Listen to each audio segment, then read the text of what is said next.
Hey, what's going on, everyone? My name is Matt Jarbo. This is Three Buck Theater. And the future of Star Wars is going to be determined by its success in 2019. I think that's pretty clear. I think that's a pretty straightforward thing at this point. Looking at the success or lack thereof of Solo really does kind of show you that there might be some kind of Star Wars fatigue going on right now with the fandom. However, listen, my personal take on it has been and has always been that the Solo's failures is not only a mixture of the timing of when it was released, going up against not only Infinity War, but Deadpool, as well as the fallout over The Last Jedi. The Last Jedi grossed $1.3 billion worldwide, and yet the people who claim to be diehard Star Wars fans did not come out in droves for Solo, which released 6 months later, which goes to show you that there was, in fact, a pushback. There was a pushback about this, and there are certain Star Wars defenders out there that think Disney did nothing wrong with The Last Jedi, that Rian Johnson's masterpiece subverted any and all expectations, when the truth of the matter is, you find more negative comments about it than positive. Now, granted, to be fair, it is a lot easier to be negative than positive. That is true, but you cannot sit there and deny that the narrative structure of The Last Jedi, the way it handled legacy characters, was just bleh. Same with Canto Bight. I will never, ever defend that scene. There's a giant commercial for fucking PETA. But the point I'm trying to get through here is the future of Star Wars will be determined in 2019 in a multitude of facets. What we have is episode 9, which I do believe that J.J. Abrams is looking at the fan response to The Last Jedi and to Solo and saying, okay, here's how we fix this, and he's going to throw everything he can. You've heard reports about little tweaks here and there with how he's going to go about telling the story. Want to make it more fan-friendly. And JJ is a very good person to do that. I would argue that The Force Awakens was probably the most fan-friendly Star Wars film of all of them. It really was. It really did play into old tropes. It played into old themes. It played up old storylines. It did really well in that regard. It was very much a fan-centric film. And I think he got there after doing the first two, Star Trek reboots. So he wanted to, I think that's what he wanted to bring to the table. And I think in regards to this, he's going to be doing the same thing. Kind of like how The Phantom Menace was like, and then Attack of the Clones was a little bit better, but then Revenge of the Sith was like just a better film. Filmmakers can learn. They can listen to fan feedback and go from there. We're just in a different place now where social media and YouTube and other avenues of the internet have really been able to craft the conversation in ways that are not as controlled by members of the studio, right? Again, Lucas surrounded himself with yes men. Social media wasn't a thing back then, so he really didn't listen to anybody. Whereas now it's all social media based and people really can't ever get away from it. So I think JJ is going to do whatever he can to make it as accessible. Now, whether or not that means it's good, I have literally no idea, but it will definitely be in your face and action-packed and punchy and fun and probably more family-centric and things along those lines.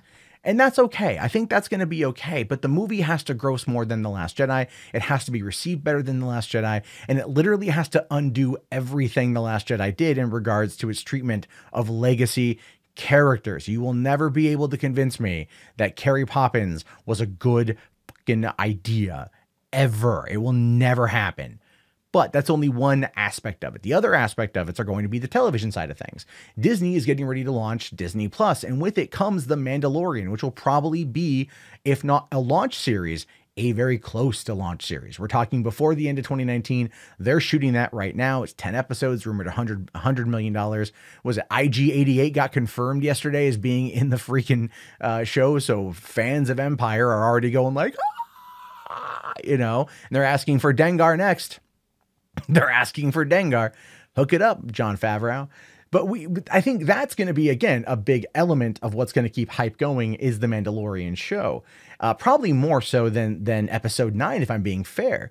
And not only that, but we're going to have the series finale of Clone Wars finally getting its final season. Dave Filoni moved over to that to finish that up. Fans are going to be eating that up. And we can kind of see a theme here, right? JJ is going to be going towards more of a fan-friendly scenario. You're going to have The Mandalorian, which is now going to be pulling out some pretty hardcore Easter eggs for diehard fans. Again, getting the hype train going, getting the hype train back, people smiling, talking positively about Star Wars. And then you're going to have Clone Wars finishing up an arc that people really want to see finished, especially because Clone Wars has, over the span of the last decade, generated a lot of fans, which is great. That's awesome. But there's one other factor at play here that I think is really going to be interesting, and that, of course, is Disney's Galaxy Edge. Galaxy's Edge released a 2-minute trailer yesterday where they showcased the Rise of the Resistance, and they showcased the Millennium Falcon Smuggler's Run, which basically is going to be like a more interactive version of Star Tours, it feels like, which looks pretty cool.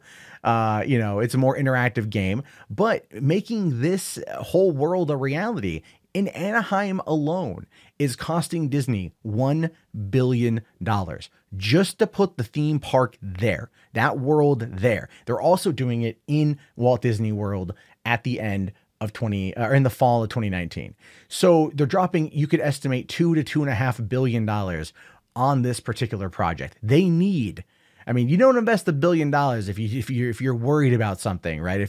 So they are definitely doubling down on Star Wars. Now, granted, Galaxy's Edge was already in the works before The Last Jedi came out. They were coming off of the hype of Force Awakens and Rogue One, thinking this is going to be an ongoing gravy train. And I think now they're looking at what Star Wars fans want, and I think they're going to do everything they can to give it to them. Like, I think Kathleen Kennedy is not going to be heavily involved in Episode 9. I think this is an Alan Horn, Bob Iger, or J.J. Abrams situation, or a Bob Iger, J.J. Abrams situation. Probably more Alan Horn, who runs the whole thing, that are going to be working to give a very big fan situation. I think Chris Terrio coming in, working on the script, is going to be very good as well. But that's where I'm at with this one. They need here's the thing. If Episode 9 tanks, which it could, the fandom menace could strike and it could hit it, and it could sit there and really hurt it. And if you sit there and think that's not the case, look, even Rogue One grossed over $1 billion, right? For a spin-off movie, the first spin-off film. Solo should have done better if it would have come out at Christmas. I just think if it would have been its own release at Christmas, it would have done better. But this is where we find ourselves. This is exactly where we find ourselves, where Disney is just kind of screwed if this does not go off without a hitch. The TV shows are going to do well, right? I think they're going to do well. I think that's going to bring in people to check out Disney Plus. I think that's going to be a thing. But even those who go to Disney Plus are only going to be able to watch The Force Awakens, Rogue One, The Last Jedi, and Solo on the streaming service, considering the fact that all the other movies are still owned by TBS for another couple years. So that's not going to be over there for a while, but they're going to be building up the fan base on the smaller screen, which I think might be the only thing that saves Star Wars in 2019 are the television shows on Disney Plus. I think so. If Episode 9 fails to generate the hype that they want, this is where things are going to be. But anyway, listen, this is just my thoughts on this one. I really want to know what you guys think. Let me know down in the comments below. My name is, of course, Matt Jarbo. This has been $3 Theater. If you want to shoot a call into our voicemail line, that's 818-350-3281. That's 818-350-3281. I will talk to you guys later. Have yourself a great day, and peace out.